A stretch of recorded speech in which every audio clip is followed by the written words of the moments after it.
Week 1 in the NFL is over. And so, what do we think about teams that lost? The Bengals, the Falcons, the Jets, the Panthers. What is the message we need to hear? And how does that message relate to life? Let's unpack it.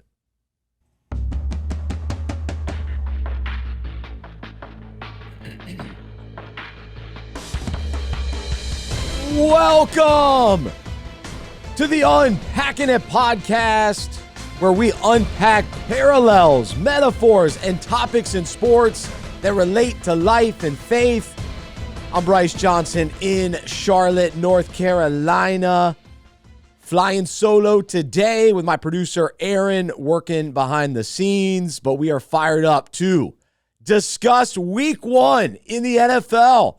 So many intriguing games and storylines and takeaways. But of course, 1 week, 1 loss. How do we feel? How do we feel about some of these teams that started off in a bad way? I've got one word for us today, and it is an important word for all of us to hear as sports fans, but more importantly, in our day-to-day lives as well. And that word, of course, is patience. We need patience today. So I've got tons of thoughts about the weekend and some of these results. I'll give you my honest thoughts about the Panthers as well, so stick around for that. As we jump in, encourage you to check out our website, unpackingit.com. If you haven't subscribed to our weekday email devotional, make sure you do that. That goes out Monday, Wednesday, Friday. And the one that we send out on Mondays is the one we usually talk about here on the podcast. And so you can read that devotional Monday, Wednesday, Friday. So check that out. Also, Fantasy Football Fellowship up and running. We're already into week 2 of breakouts. If you have not subscribed as a member, you get it for free. Check out fantasyfootballfellowship.com. Also, be sure to subscribe to the Fantasy Football Fellowship podcast. And while you're searching for podcasts, be sure to look up the Unpacking It Minute as well. I want to thank our sponsor, Upward Sports. You can see the jersey hanging behind me. It's cool. It's reversible. Really nice jersey. So psyched to be able to continue to partner with Upward Sports. Be sure to visit upward.org/unpack and start a sports ministry in your community, at your church. You don't even have to be on staff at a church to start a ministry at your church. And of course, you want to work with the staff, but you can spearhead and help lead a youth basketball league or flag football or cheerleading. They've got all sorts of different sports options, and they want to help you every step of the way. So be sure to visit upward.org/unpack, upward.org/unpack, and use sports as your bridge into the community.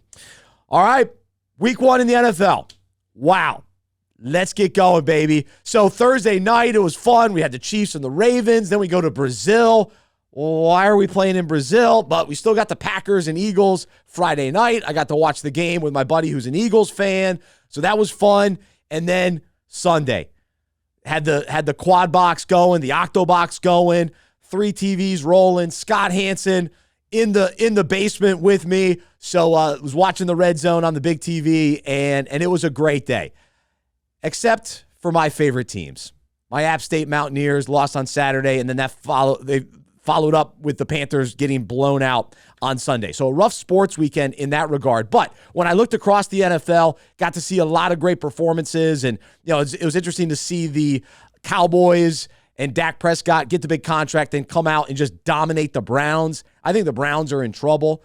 But the teams I want to talk about today are the teams that I don't believe are in trouble. The teams that lost Week 1, and I think the important thing for us as fans and for them as players and coaches is to be patient. Last night, Monday Night Football, sure, the Jets lost. But it was against the Niners. The Niners are going to be they're going to be tough, but especially early in the season. I think as the season goes along, though, I am concerned about CMC's injury and some of the lingering effects of Brandon Ayuk not being there in training camp, and can Brock Purdy put together another big year. So there are some concerns for San Francisco, but they look great last night, okay?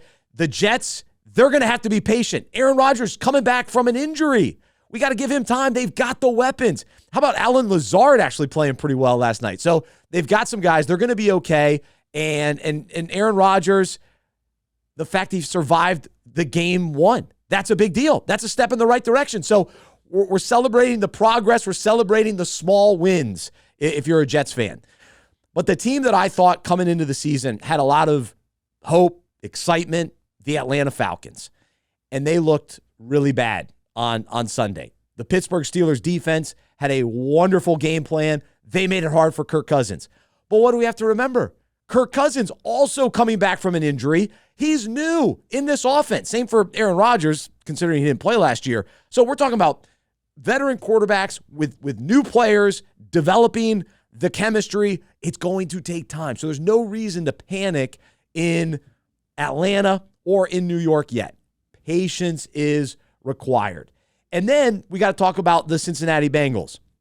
This was a weird one. I'm surprised that they lost the way that they did at home to the New England Patriots, but I still expect the Patriots to be one of the worst teams in the league, but good for them to sort of surprise the Bengals and surprise us in week one.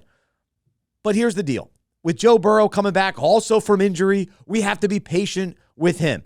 But I do have to wonder, he looked a little like Ellen DeGeneres. I looked at him on the sideline, and I go, is that Ellen DeGeneres suiting up for the Bengals? What's going on here? I know she's off her TV show. But so that was a little bizarre to me. What are we doing?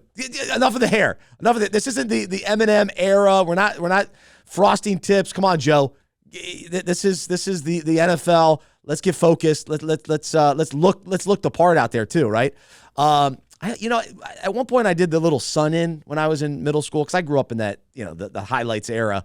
But it wasn't for me. Wasn't for me. My good friend Logan, he got all into that. But thankfully he's grown up now. But Joe Burrow, you're the quarterback of the Bengals. Let's go. But we got to be patient with them. Jamar Chase wasn't at 100%. Plus he's been out the last few weeks, with the contract stuff, in and out of practice. Is he practicing? Is he not practicing? And then T. Higgins. T. Higgins is a stud. He was out. He's got a hammy, which is very concerning, but we still have to be patient. And then it was fascinating to hear the stats, too, that since Zach Taylor has taken over the Bengals, they get off to a rough start. They don't start off strong. This is their MO, as they say. So no reason to be concerned with the Bengals. We have to be patient with them. They'll get it together. Now, the other excitement that we have going into week one is how will the rookies perform? And so we couldn't wait, at least I couldn't wait to see Jaden Daniels. How good would he look? What about Bo Nix? Is he the real deal in Denver? Caleb Williams, number one pick. How's he going to do? And the reality is all three had their struggles. Good for Caleb Williams to get the win, but he threw for under 100 yards. Not great. But we have to be patient. These are rookie quarterbacks. We've got to give them some time.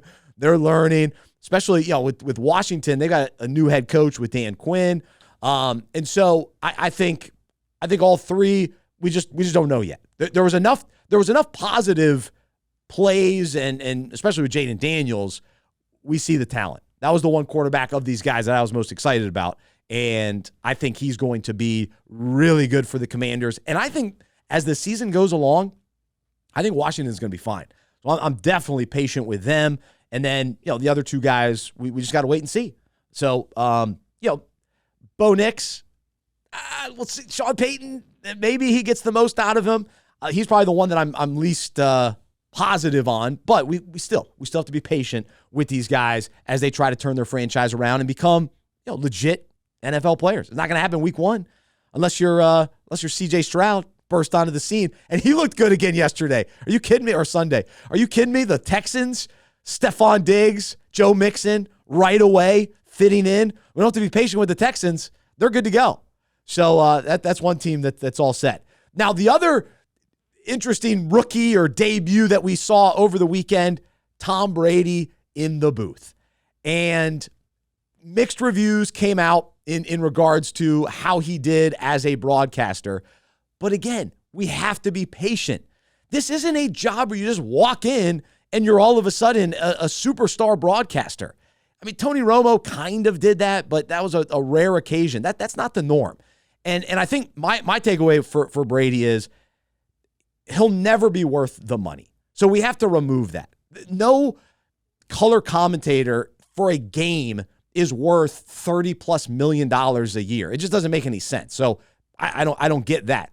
If I'm Fox, I'm putting Tom Brady everywhere. He better be on The Masked Singer. He better be on their morning show. He better be on local Fox affiliates just to help boost the stations. I mean, I'm using him everywhere. But as far as what he did as a broadcaster, he just was a little stiff. He wasn't comfortable yet. He didn't have command of the booth.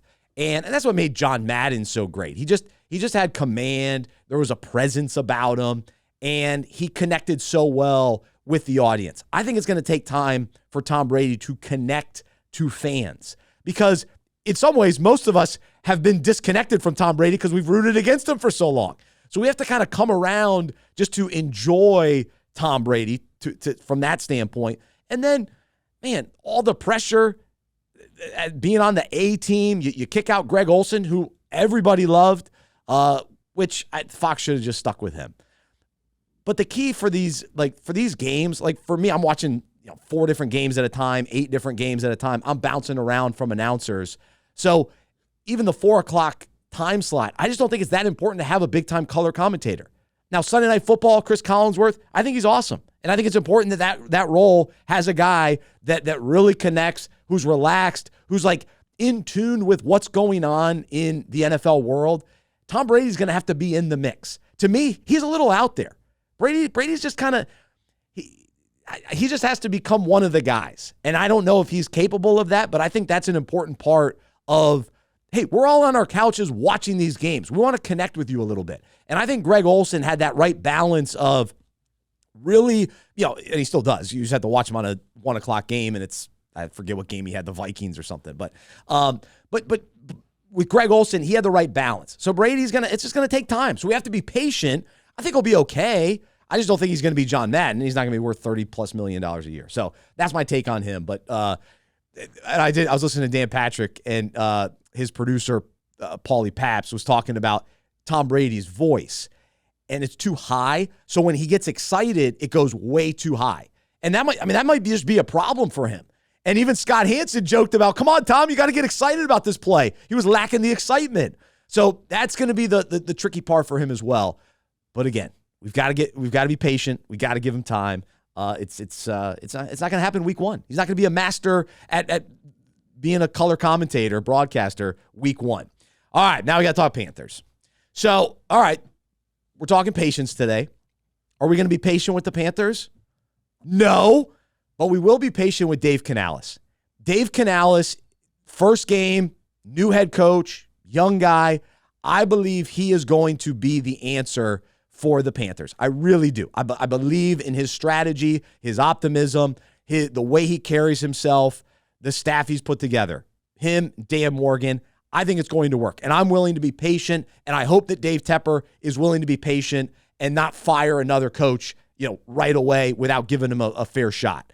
And so that's the area of patience that I have for the Panthers. In regards to Bruce Young, no more patience. We've seen enough. We've seen multiple head coaches, even last year with the interim head coach. It doesn't matter. He just doesn't have it. He's not an NFL quarterback. And so we've seen it. And as patient as we need to be with these rookie quarterbacks, Bo Nix and Jaden Daniels and Caleb Williams, absolutely. But we saw enough last year with Bryce Young, and so we would expect, hey, he's going to take a step week 1. It's a new head coach. He's got new weapons around him. And it was same old. Interceptions, overthrows. He doesn't have the presence in the pocket. You have to use the eye test sometimes, and you go, this guy doesn't have it.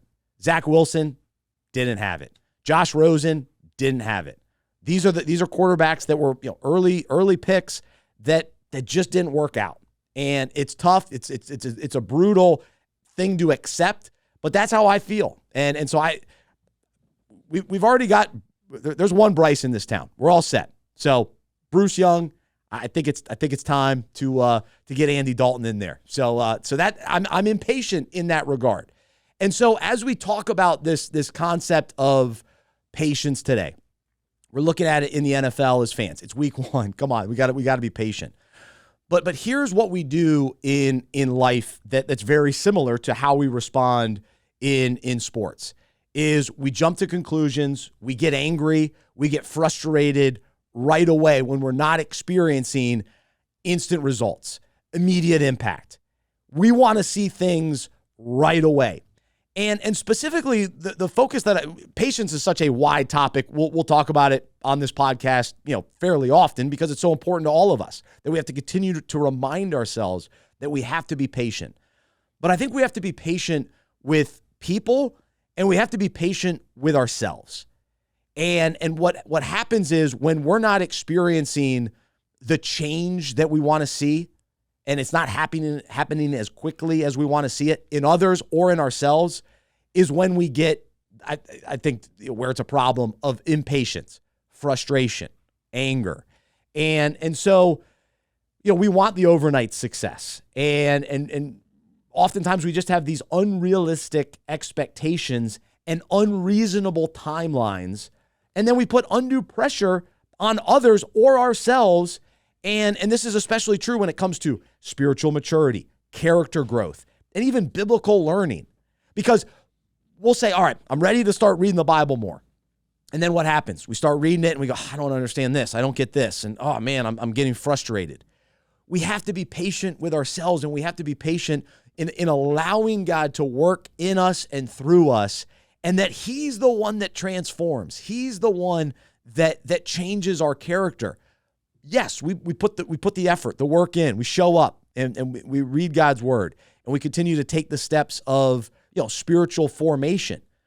But we have to be patient in that process, and that it's not always instant results.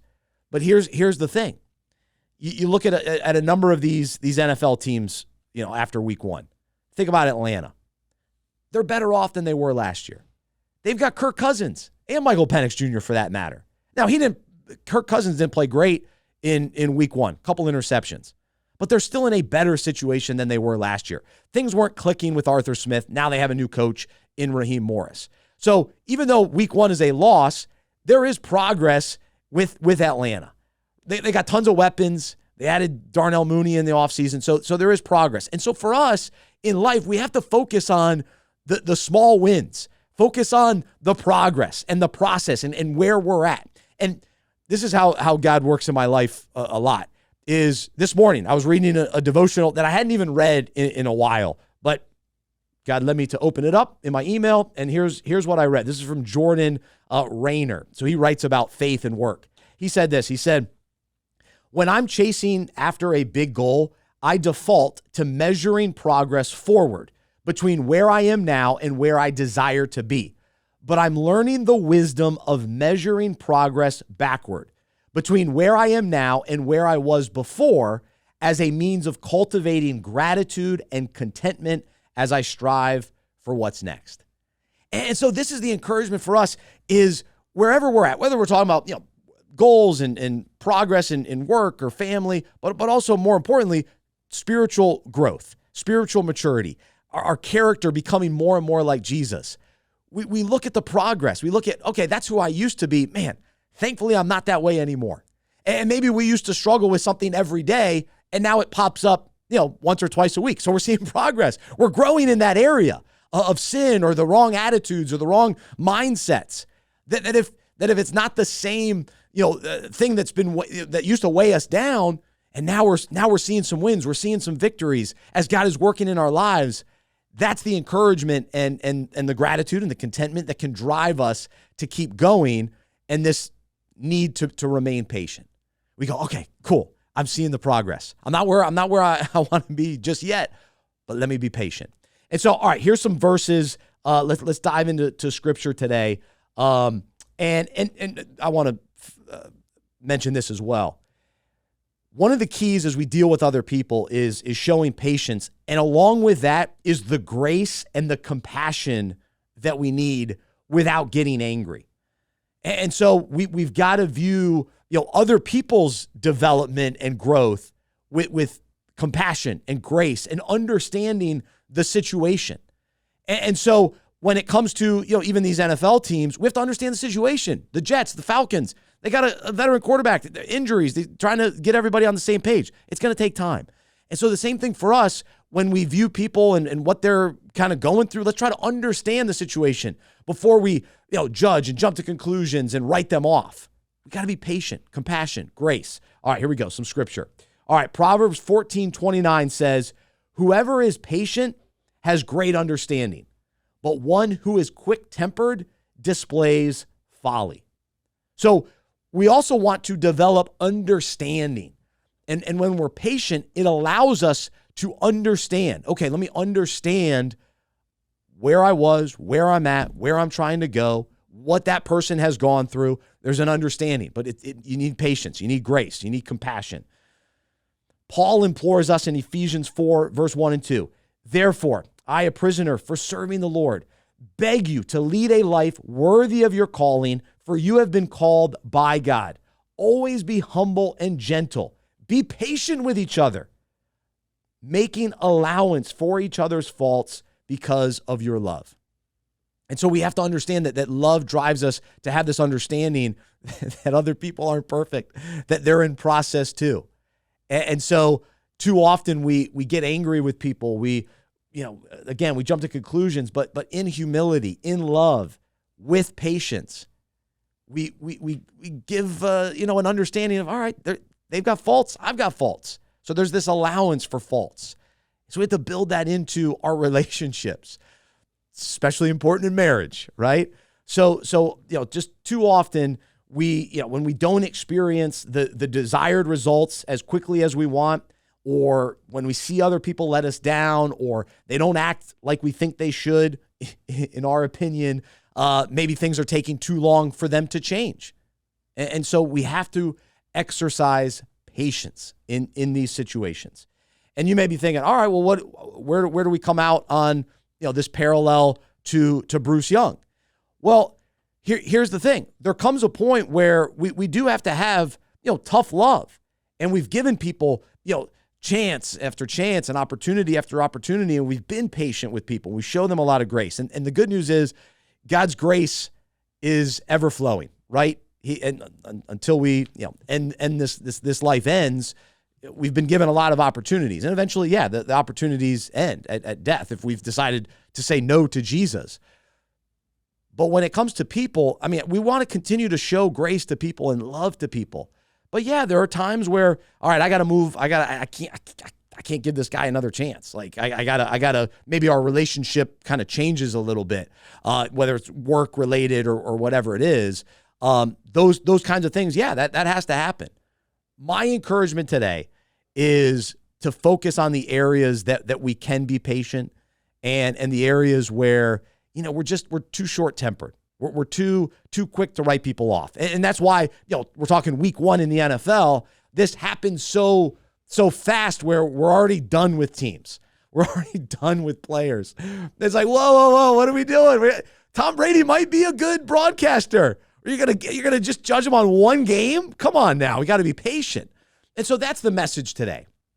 Kirk Cousins is new to Atlanta. Let's be patient with him. Dave Canales has just taken over. Bruce Young, he's in year number 2. How patient are we going to be? I've had enough. I'm all out of patience there. And so when it comes to the hope for people to grow spiritually and to develop and become more like Jesus, it is a long process. So let's be patient. Let's look for the wins. Let's look for the progress in our own lives and in the lives of other people. Let's continue to encourage one another, continue to point things out, which we talked about a few weeks ago. Yes, we want to come alongside people and go, whoa, that's not how you make that throw. We can't be doing that. Man, let's continue to strive after living a life like Jesus as we follow him. Let's become more like him. But let's be patient with each other. Let's show each other grace instead of giving up and just realizing that spiritual formation, spiritual transformation is a process that takes time. And so where do we have a sense of urgency? Well, the sense of urgency is seeking God, getting into his word. There's no patience there. Let's go after God with all we got. No delay. There's no patience there. Let's strive after knowing him, fellowshipping with him, experiencing his goodness and his kindness in our lives. And as we reflect on God's kindness and patience toward us, It should empower us and allow us to be filled with grace and love and mercy and asking him to help us, view people the way that he views us and has, shown that grace toward us. Man, he's so patient with me. He's been so patient with me as I do the same, stupid things over and over and struggle with certain things like, oh man, I can't believe I'm thinking that way again. But God's patience and grace continues to show up in my life, and I'm so grateful for that. And then as I reflect too, I go, man, thankfully I'm not the same Bryce that I was 10 years ago. I'm so grateful for the progress, and I have to celebrate those wins. And sure, I get frustrated sometimes that I'm not further along. I want to know Scripture even more. But it takes time every day, getting in God's word, understanding it more. And so are we willing to be eager to seek God? And are we praying for transformation? And are we trusting him to do the work in us and to grow us? And so trusting that process. A couple other verses I want to share today. Colossians 3:12 tells us, so as God's own chosen people who are holy, set apart, sanctified for his purpose, and well-beloved by God himself, put on a heart of compassion, kindness, humility, gentleness, and patience, which has the power to endure whatever injustice or unpleasantness comes with good temper. And so today, whether we're talking our sports fandom, but more importantly, just in life, let's put on this patience. Let's exercise patience. As followers of Jesus, let's be patient with good temper. Let's not fly off the handle and, oh, I can't believe this. I can't believe this. Oh, I'm jumping all sorts of conclusions. I want instant results. I want instant impact. Let's be patient.